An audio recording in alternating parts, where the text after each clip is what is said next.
class. So today we're going to be talking a little bit about land formations. So to start our class, I'm going to have you turn and talk to a neighbor a little bit about what you think might categorize a land formation, what different land formations you might have seen in your travels or just experiences where you're from, and any other thoughts you might have about land formations. Okay, so now we're going to get started. We'll talk about that and your thoughts a little bit later when we talk about the different formations. I'll ask you guys for some examples that you can think of, and we'll talk about some of the things that you brainstorm with your partner. So to start out, as we talk about our different formations, I'm going to give you a graphic organizer. So in this graphic organizer, there are 6 spaces, and there are 6 different land formations we're going to learn about today. So as we go through, you're going to take the colored pencils in the middle of your table and use that to draw a picture that we're going to draw together up on the whiteboard. And each space has a space for 2 facts about each land formation. So as we work on land formations, you can fill out your facts, and at the end, we'll use that to fill out an exit slip, talking about your experience with land formations and having you categorize a land formation that you've seen or heard about. So I'm going to give this to you, and we will start with our lesson. So what categorizes a land formation? There are 4 characteristics that categorize what a land formation is: its shape, its location, its size, and its composition. So what that might entail. Let's start with shape. What does it look like? So what makes a plateau different from a mountain? By the way it's shaped, you can tell a little bit about whether or not it's a plateau or a mountain. A plateau is flat versus a mountain having a bigger peak. A U-shaped valley that was formed by a glacier looks different than a V-shaped valley formed by a river. So shape can tell us a lot about different land formations. Its location can tell us a lot about it. If it's in a more arid climate, you might be looking at a desert instead of a plain. Things like that. Its size can tell us a lot. A mountain is a lot bigger than a little hill. And its composition. If it was flattened by lava or different sediments, can tell us what type of land formation, if it's a plain, if it's a desert, things like that. So we're going to start on our graphic organizer. In that first box, we're going to talk about mountains. So what is a mountain? A mountain is a landform that's taller than the surrounding areas. And I think we all have a little bit of a picture about that, maybe from different books and such. So has anyone ever seen a mountain? And can you think of any names of a mountain that you might have heard of? Yeah. I've been to Mount Hood, and it's in Oregon, and it's just a freestanding mountain, but yeah. Yeah, exactly. That's a really, really great example. So we're going to learn a little bit more about some mountains. There are 3 types of mountains. You'll learn a little bit more when you take Earth Science in a couple of years about how these 3 types are formed. For now, I'm just going to have you pick your 2 favorite types, the 2 that sound the most interesting, to put in your 2 facts on your graphic organizer, and we will learn a bit more in depth about that in a little bit. But the 3 types are fold mountains, so an example of that would be the Himalayan mountains. Fault block mountains, an example of that is Sierra Nevada. And dome mountains, an example of that would be Black Hills in South Dakota. Even though they're the Black Hills, they are dome mountains. And we actually have a picture of Mount Everest, because if you're going to put a picture of a mountain, you got to put the biggest one. So to start off, in that box where it says drawing for a mountain, we're going to start with just drawing your nice, best mountain, big and tall, so you can tell that it's distinctive from the rest of the landscape. Cool? Wonderful. Okay, so I'm going to erase that. Well, you guys fill out your facts, and then we're going to move to our next landform. Our next landform is hills. So hills are shorter than mountains, but they're still a little bit taller than the surrounding areas that are around it. Can anyone think of an example of a hill that you've seen, that you've been to? They're a lot more common because they're smaller. Well, at Ohio University, there are a lot of hills that surround campus. Yes, exactly. So this is actually a picture of the Hocking Hills. And so a little bit more about hills. Our 2 facts right there by each flower. They're on every continent, and they're usually covered in grass, which is interesting. While there's trees, you can see that there's grass underneath it, which is a really important characteristic of hills, because worldwide that makes them a really big spot for tourism. The grass is really important in their characteristics. So as we go to draw our hill, we're going to draw something that's going to be a little bit shorter than our mountain, but still distinctive enough from the standard topography that we can see that it's bigger, right? You can see that it's still distinctively taller. It's just not quite as big. It's not going to keep its snow in the mountain, or the snow at its peak in the summer, the way a really tall mountain Well, you guys write that down. We'll go to our next formation. Our next formation is valleys.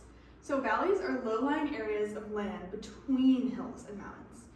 Anyone has any examples? I know this one's a little trickier because you might not know the name of a valley, but it may be a place you've seen a valley that sticks out to you.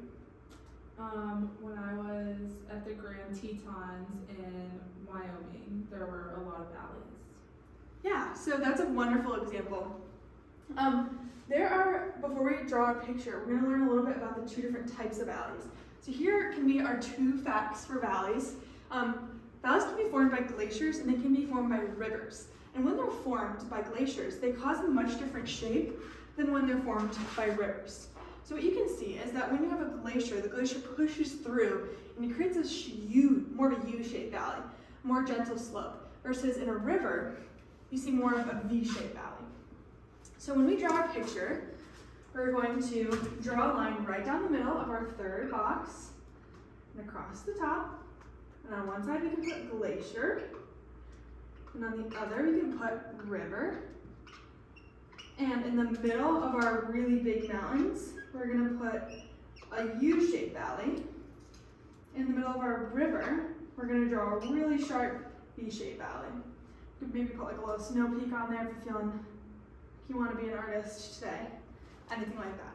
So that way we can see all of the different types of valleys, so we can help remember that even better. A good way to remember that is that river has a V in it. All right, let's move on to our next landform is a desert. A desert is a place that gets little to no rain.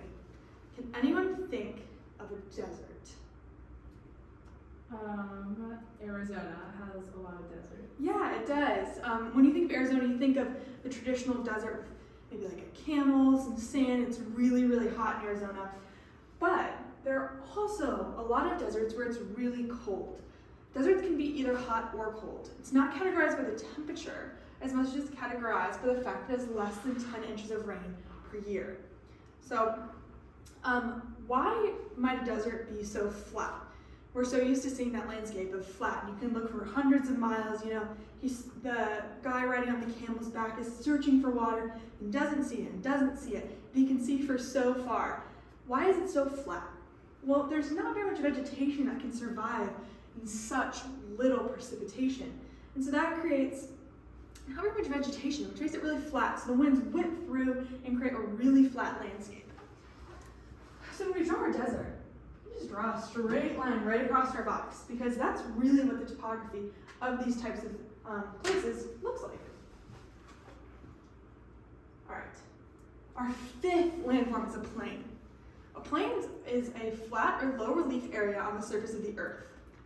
Hold up, didn't we just say a desert was really flat? How are we going to distinguish between the two in our two boxes?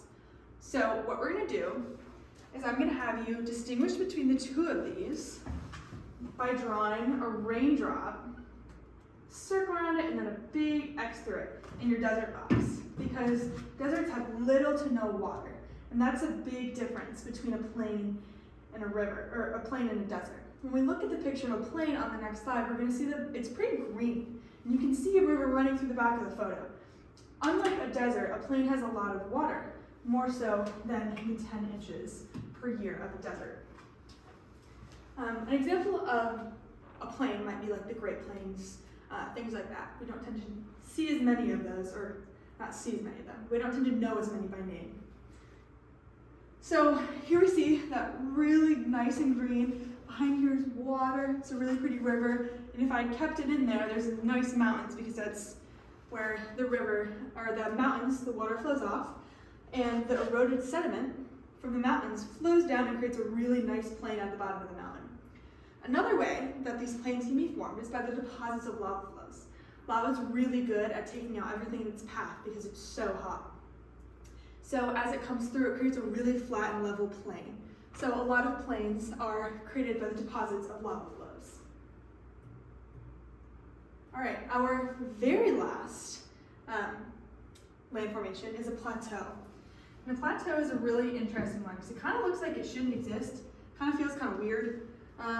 And so I don't expect you to know be able to think of any examples by name, but we'll see, maybe you do. Plateaus are flat highlands that are separated from the surrounding areas due to steep slopes. They're the ones that kind of look like a mountain that got chopped off on the top and chopped on the sides. It's kind of just sticking out of nowhere. Does anybody by chance know a name of any plateaus? Yeah, that's perfectly fine. So here's how they're formed. They're formed by the collisions of those tectonic plates, the same ones that cause a lot of our different land formations. And there's some hot magma under it that just pushes them up and plops them up and creates this really sharp edge right here and a really flat top. And it looks kind of funny. Looks like it probably shouldn't be there, but it is. It causes this weird elevation, just pops up out of nowhere. So example of this is the Yellowstone Plateau. It's a really famous one. So when we draw our plateau, it's gonna look a little different than any of our other formations. We're gonna draw across, up, over, and then pretty steep back down because it kind of sticks out of nowhere a little bit. Looks a little funny. All right, so that is our very last slide, our very last formation. So what I'm gonna have you do now, I have an exit slip for each of you that I'm gonna hand out. I'm gonna have you pick a land formation that you have been to or would like to go to, have heard of, things like that. And describe which category of land formation you think it would fit into and why. Using those 2 facts that we wrote down on the bottom of each box, I'm gonna have you tell me why you think that this particular mountain, Mount Hood, any of that, why you think that would fit into the category that you've chosen. And that is all.